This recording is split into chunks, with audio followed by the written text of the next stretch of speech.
once again, it's Carlita from La Carlita Vlog.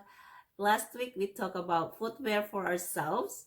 Today we're gonna be talking about footwear for our little ones. It is gonna be a general information. It is mostly my opinion from my experience and observation. At the end of the day, you are the best judge to decide which one is best for your loved one. I'm just hoping that I could help you make that best decision in a way. At birth, baby's feet are underdeveloped. Bones and muscles are not completely formed yet. It is soft, fragile, flexible, all cartilage, and it's full of fat pads. The baby may not be able to completely feel what we are putting on their feet. At this stage, they don't need any footwear.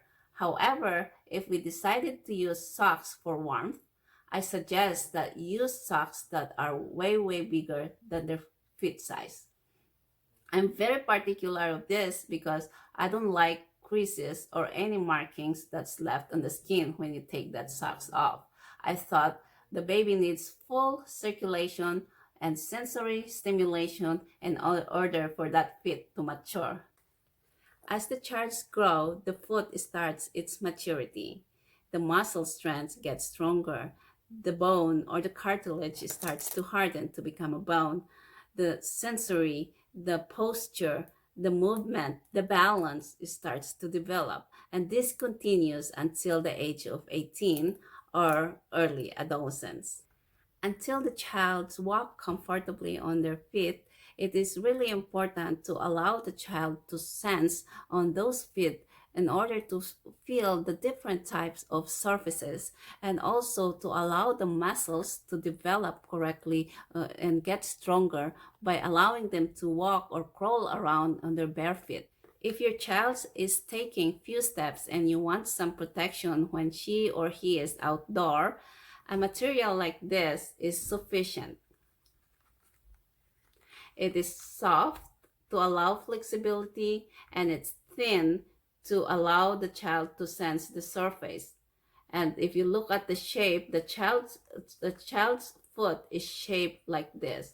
It is narrower on the heel, and it gets bigger or wider on the toes.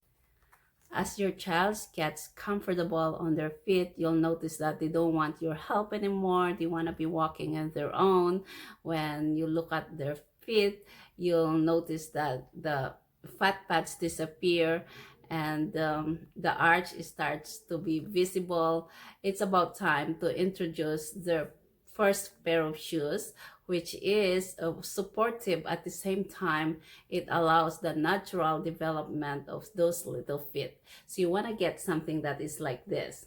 Again, the heel has some casing that is supportive, but it allows movement, so it's not rigid. It's a little firm, but when you bend, it is mobile. And the sole is flexible. Make sure that it's completely flat. It doesn't have an arch support, and make sure that it is closed.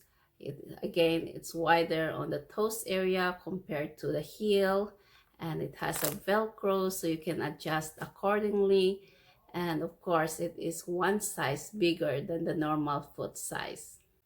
When you are buying a pair of shoes for your little ones, make sure to consider accurately the amount of strength that they have available on those little feet at their certain age.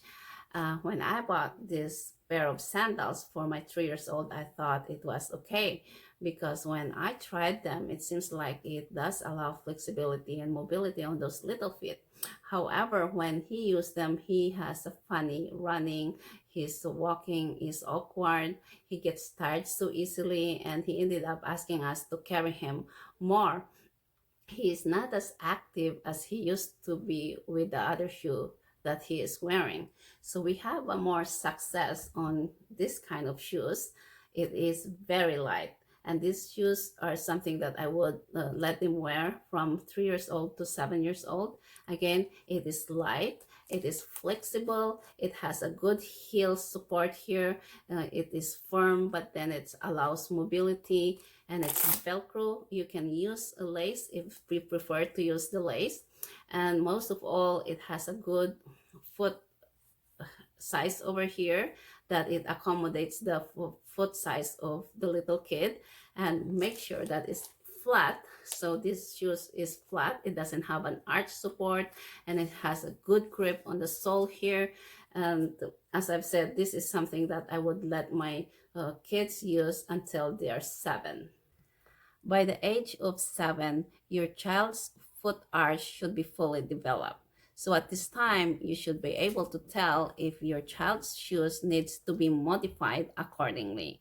If they may need an arch support or they may need an orthotic at this time, you have to observe this because it is easier to correct any problem when it comes to foot abnormalities when they're younger compared to when they're already grown up. And this also will prevent any problem that will arise later on in their life. Take note that there may be a variation on the wear and tear on the sole of your child's shoes. So there may be more worn out on one side compared to the other side, depending on their age, because at a certain age, 0 to 2, they are bow-legged, and 2 to 4, they're supposed to be straight, and then they're gonna be knock-kneed from 4 to 7, and then it's straighten again, and they're gonna be knock-kneed, and then straighten again at the age of adolescence. So a slight is okay. I wouldn't worry about the slight variation, but if anything exaggerated and you think that is so abnormal, it's better for you to consult a podiatrist. That way, if there's any problem on that foot, then you could address it accordingly. Thank you once again for listening. Until next time, I will be back for my next video. Bye for now.